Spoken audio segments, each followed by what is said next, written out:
This channel does not promote any violent, harmful, or illegal activities. All content provided by this channel is meant for an educational purpose only.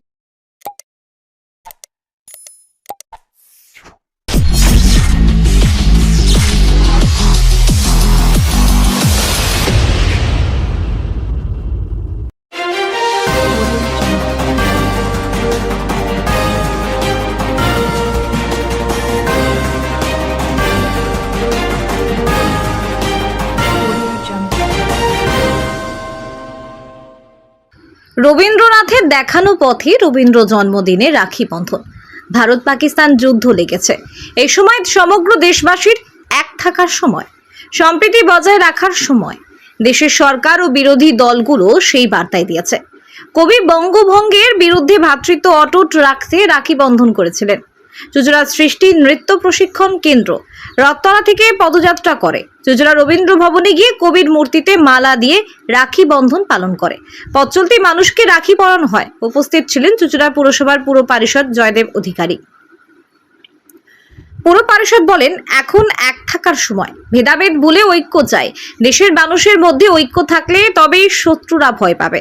Bangladesh মুক্তিযুদ্ধের সময় পাকিস্তানকে সমুচিত জবাব দিয়েছিল ভারত। এবারও সময় হয়েছে বুঝিয়ে দেওয়ার। নিরীহ মানুষকে হত্যা করা, জঙ্গিদের মদত দেওয়ার পরিণাম কি ভয়ঙ্কর হতে পারে। ভারতের সেনাবাহিনী জল, স্থল, অন্তরিক্ষে পাকিস্তানকে নাস্তানাবুদ করছে। সময় যত যাবে পাকিস্তান টের পাবে ভারতের সঙ্গে লাগতে গেলে তার পরিণাম কি হতে পারে।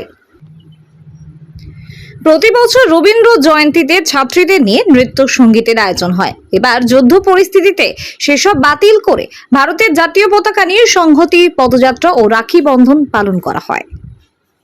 ব্যুরো রিপোর্ট, আমার কলকাতা নিউজ। আজ 25শে বৈশাখ কবিগুরু রবীন্দ্রনাথ ঠাকুরের জন্মদিবস। সেই উপলক্ষে সৃষ্টি নৃত্য সংস্থা আজকে সকাল থেকেই তারা পথযাত্রার মাধ্যমে রবীন্দ্র ভবনের সামনে এসে তারা রাখি বন্ধন উৎসব পালন করছে। আপনারা জানেন যে কবিগুরু রবীন্দ্রনাথ ঠাকুর রাখি বন্ধনের মাধ্যমে বার্তা দিয়েছিল যে সাম্প্রদায়িক সম্প্রীতি বজায় রাখা এবং একে অপরের প্রতি ভালোবাসা। এখন বর্তমানে যা সময় চলছে আপনারা জানেন, আমাদের প্রতিবেশী দেশ, তার সঙ্গে আমরা যুদ্ধে জড়িয়ে পড়েছি। একতরফা সাম্প্রদায়িক সম্প্রীতি, উস্কানিমূলক ব্যবহার এবং ভারতবর্ষের নিরীহ মানুষকে আক্রমণের প্রতিবাদে আজকে এই যুদ্ধে নামতে বাধ্য হয়েছে। দলমত নির্বিশেষে সমস্ত ভারতবাসী যাতে একভাবে এই সময় এক থাকি, আমরা সেই বার্তাই আজকে এই আমাদের পদযাত্রার মাধ্যমে দেওয়া হলো।